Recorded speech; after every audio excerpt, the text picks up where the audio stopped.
Hello everyone, welcome back to my channel. ఇవాళ మనం పెరుగు పకోడీ ఎలా చేసుకోవాలో చూద్దాం రండి. ముందుగా ఒక కప్ శనగపిండిలో చిన్నగా తరుక్కున్న పచ్చిమిర్చి, ఉల్లిపాయలు వేసుకోవాలి. దానిలో 1 టీ స్పూన్ కారం, 1/2 టీ స్పూన్ ఉప్పు వేసుకోవాలి. 1 teaspoon ginger garlic paste optional, మీకు ఇష్టమైతే వేసుకోండి. దీన్ని మనం ఏమీ లేకోకుండా జస్ట్ బజ్జీల్లాగా కూడా వేసుకోవచ్చు. ఇప్పుడు ప్యాన్ పెట్టి ఆయిల్ హీట్ ఎక్కాక ఇలాగ పునుగుల్లాగా కానీ లేకపోతే పకోడీలాగా కానీ వేసుకోవాలన్నమాట. వేసుకున్న తర్వాత మీరు ఇక్కడ చూస్తున్నారు కదా, ఈ కలర్ వచ్చాక గోల్డెన్ బ్రౌన్ కలర్ వచ్చాక మనం తీసుకోవాలన్నమాట. ఇంతకన్నా ఎక్కువసేపు ఉంచితే కనుక మాడిపోతాయి.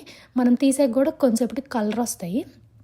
సో మీరు ఇవేమీ లేకోకుండా పచ్చిమిరపకాయలు ఇవేమి లేకుండా కూడా ప్లెయిన్గా వేసుకోవచ్చు. ఇక 1.5 కప్ నుంచి 2 కప్స్ పెరుగు, 1/2 కప్పు శనగపిండి, 1/2 టీ స్పూన్ ఉప్పు, 1/2 టీ స్పూన్ పసుపు, 1 టీ స్పూన్ కారం తీసుకొని ఇవన్నీ ఆ పెరుగులో కలుపుకోవాలన్నమాట. చూసారు కదా, మీరు ఈ కన్సిస్టెన్సీలో ఉన్నా పర్లేదు, లేకపోతే మీరు కొంచెం మజ్జిగలా చేసుకున్నట్టు చేసుకున్నా కూడా పర్లేదు. తర్వాత ఒక ప్యాన్ పెట్టి దానిలో ఆయిల్ వేసి ఒక 4 నుంచి 5 ఎండుమిర్చీలు, 1 టీ స్పూన్ జీలకర్ర, 1 టీ స్పూన్ ఆవాలు వేసుకొని వేయించుకోవాలి. దాని తర్వాత ఒక మీడియం సైజు ఆనియన్ తీసుకోవాలి. ఒక 4 నుంచి 5 పచ్చిమిరపకాయలు, ఒక 4 నుంచి 5 రెమ్మలు కరివేపాకు వేసుకొని వేయించుకోవాలి. దాని తర్వాత మనం ఇందాక కలుపుకున్న పెరుగు ఉంది కదా, ఆ పెరుగు ఇందులో వేసేసుకొని ఒక 3 నుంచి 4 గ్లాసులు వాటర్ పోసుకోవాలి.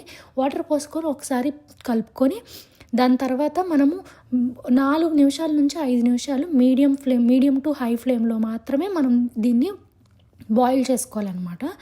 మీరు ఇక్కడ చూస్తున్నారు కదా, ఒక పొంగు వచ్చింది. ఇలా పొంగు వచ్చినప్పుడు మనం ఇందాక తయారు చేసుకున్న పకోడీ ఉంది కదా, పకోడీ కానీ బజ్జీ కానీ ఏదైనా దీనిలో వేసేసుకోవాలి. వేసేసుకున్న తర్వాత మళ్ళీ ఒక 4 నుంచి 5 నిమిషాలు మీడియం టు హై ఫ్లేమ్లో పెట్టి ఆ పకోడీ మెత్తగా అయ్యే వరకు మనము దాన్ని బాయిల్ చేసుకోవాలన్నమాట. ఇక్కడ చూసారు కదా, ఇలాగ ఒకసారి కలిపేసుకొని ఇవి గట్టిగా ఉంటాయి. ఫస్ట్ మనం అందులో వేయంగానే ఒక 4-5 నిమిషాలకు కొంచెం మెత్తగా అయిపోతాయి. మీరు చూసారు కదా, ఇదిగోండి ఇక్కడ మెత్తగా అయిపోయింది. మెత్తగా అయిపోయిన తర్వాత మీరు స్టవ్ ఆఫ్ చేసేసుకోవచ్చు. లేదా కన్సిస్టెన్సీ ఇంకొంచెం దగ్గరికి రావాలన్నా కూడా ఒక 2 నిమిషాలు అలా ఉడికించుకుంటే సరిపోతుంది. కట్టేసినా కూడా దగ్గరికి వస్తుంది. Thank you all for watching.